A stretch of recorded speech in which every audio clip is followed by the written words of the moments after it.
So the RTX 2080 and 2080 Ti have been dominating the headlines thanks to a flurry of leaks. But finally, some light has been shed on the RTX 2070, and well, it was nice knowing you, GTX 1080 Ti. The details of the RTX 2070 are putting it as another top pick of mine for the card that people are going to be scrambling for, and here's why.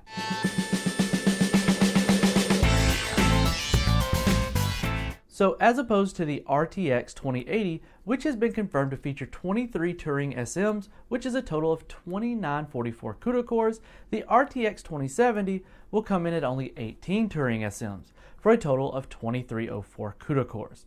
One very interesting tidbit that has also come out is that the RTX 2070 will in fact feature 8 GB of GDDR6 memory rather than the 7 GB that was previously believed.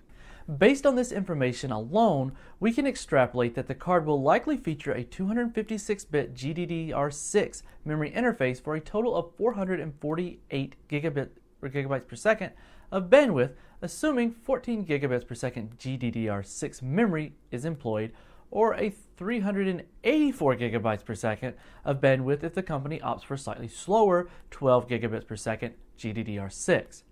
Alternatively, NVIDIA may again be employing a form of memory segmenting like they did with the GTX 970. Although, with the immense infamy that solution has garnered, it's very unlikely that we'll ever see it again. Well, we really hope we'd ever do anyways.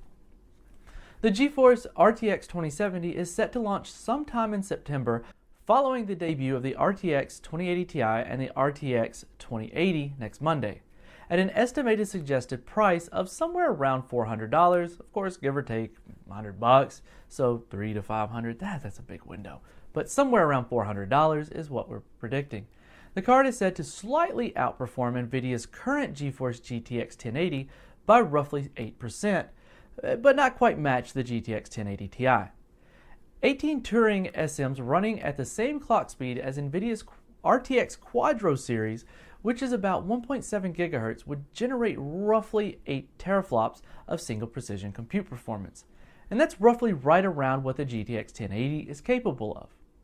Although it's worthy of a note that improvements to the inner core workings of the graphics architecture allow it to make more use of its teraflops performance than Pascal, which would put the RTX 2070 ahead of the GTX 1080 as previous leaks have suggested.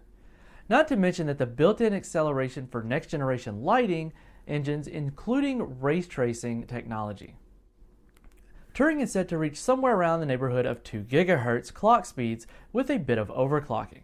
With that factored in, the RTX 2070 could very well end up being a bargain basement version of the GTX 1080 Ti once overclocked, in combination with the attainable price point of $400 or right around there. The RTX 2070 will likely become the go-to chip in the Turing lineup. Me personally, after testing the GTX 1070 and the 980 Ti, I could see this happening again. Yes, the 980 Ti aftermarket variants were faster than the Founders Edition of the 1070, but aftermarket version of the 1070 came in very close to the 980 Ti, beating out the reference version, so, I can see this happening all over again. Well, all of that wraps up why I'll have my eye on this card, although going from a 980 Ti to a 2080 Ti would be a very welcome and nice jump, seeing as how long I've held on to it as my daily driver. We'd love to hear what you have to say on the RTX 2070. Good to go? Or go big or go home? So this has been Keith with WCCF Tech TV. Don't forget to subscribe, and we'll catch you in the next video.